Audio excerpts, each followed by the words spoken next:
Ultra Ego might be the most misunderstood transformation in all of Dragon Ball Super. It was created to be his complete opposite. Different philosophy, different power system, different mindset, even a different way of growing stronger mid-fight. And the craziest part? This form was designed from the ground up to represent Vegeta's true nature in a way no transformation ever has before. So in this video, I'm breaking down where Ultra Ego really came from, why it exists, how it actually works, and why it might be the most perfectly written form Vegeta has ever received. Ultra Ego is a manga original transformation created by Toyotarou under Akira Toriyama's direct supervision, and that detail alone already makes it special. This wasn't something pulled out of nowhere or added later for hype. Toyotarou himself came up with both the name and the design, then personally got Toriyama's approval before it ever appeared in the story. From the very beginning, Ultra Ego was designed as a counterpart to Goku's Ultra Instinct. Not a copy, not a recolor, but a complete opposite in philosophy, mindset, and fighting style. Toyotarou intentionally based Ultra Ego on Beerus, the god of destruction. Visually, spiritually, and thematically, the form is meant to capture Beerus's essence. That's why the color palette is purple instead of silver, why the aura feels violent instead of calm, and why Vegeta's presence in this form feels oppressive rather than serene. Even the name Ultra Ego was carefully chosen to match Ultra Instinct while reflecting Vegeta's personality perfectly. Ego literally means acting on your own will, doing what you want, how you want. And if there's one Dragon Ball character that embodies that mindset, it's Vegeta. In universe, the Dragon Ball Super manga explains that Ultra Ego can only be achieved by someone trained in God of Destruction techniques. This isn't a sane-only thing, and it isn't something you unlock by rage or training alone. It requires adopting the mindset of a destroyer. Toyotarou even described Ultra Instinct and Ultra Ego as yin and yang, polar opposites that represent two completely different paths to ultimate power. One path is self-control and detachment. The other is self-indulgence and domination. Ultra Ego officially debuts during the Granola the Survivor arc in the Dragon Ball Super manga. In chapter 75, titled God of Destruction Power, Vegeta is pushed to his absolute limit. His Super Saiyan Blue evolved form is completely overwhelmed by Granola, and for the first time in a long while, Vegeta realizes that raw power alone isn't enough. That's when he embraces his pride fully and declares one of the hardest lines in the series. Kakarot's body may have a mind of its own, but me, I'm all ego. At that moment, Ultra Ego is born. The transformation instantly shocks Granola. Vegeta's aura changes, his presence becomes overwhelming, and his fighting style turns far more aggressive.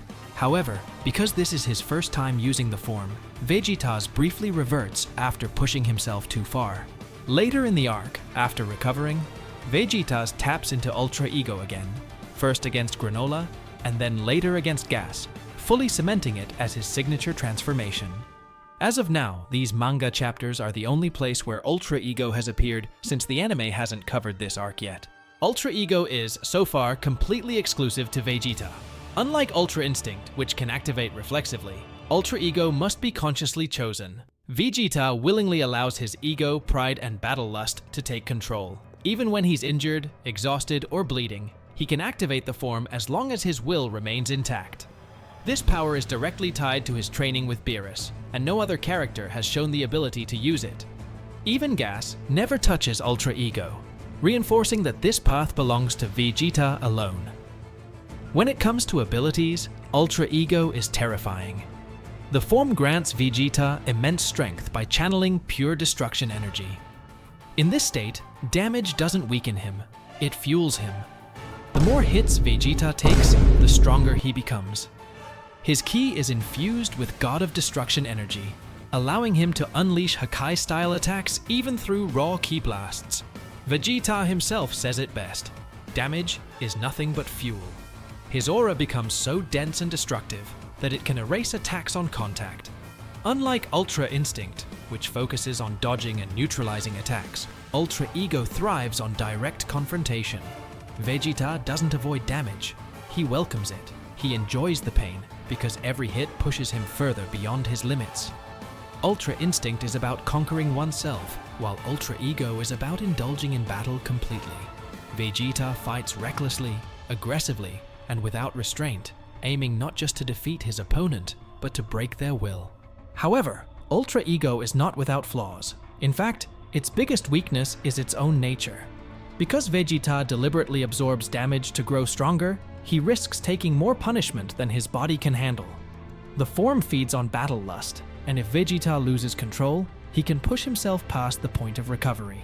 We see this clearly in his fight against Gas, where Vegeta drives Ultra Ego to its absolute limit and collapses unconscious mid-attack. Even earlier against Granola, Vegeta's destruction-powered Gallic Cannon is eventually overwhelmed, forcing him back to base form. Ultra Ego is powerful, but it demands a heavy price. Thematically, Ultra Ego is one of the most fitting transformations Vegeta has ever received. In Japanese, the form is called Wagamama no Gokui, which roughly translates to the secret of selfishness, or the pinnacle of self-indulgence. It represents Vegeta, abandoning restraint and fully embracing who he is, a proud Saiyan warrior who fights on his own terms. His pride, ruthlessness, and refusal to bow to anyone fuel this power. That's why Ultra Ego works so well. It's not just a transformation, it's a statement. It proves that Vegeta doesn't need to follow Goku's path to stand beside him. Ultra Instinct and Ultra Ego exist as opposites: instinct versus will, serenity versus destruction, yin and yang. And together, they show that there is more than one way to reach the top. Now before we end, it's shoutout time.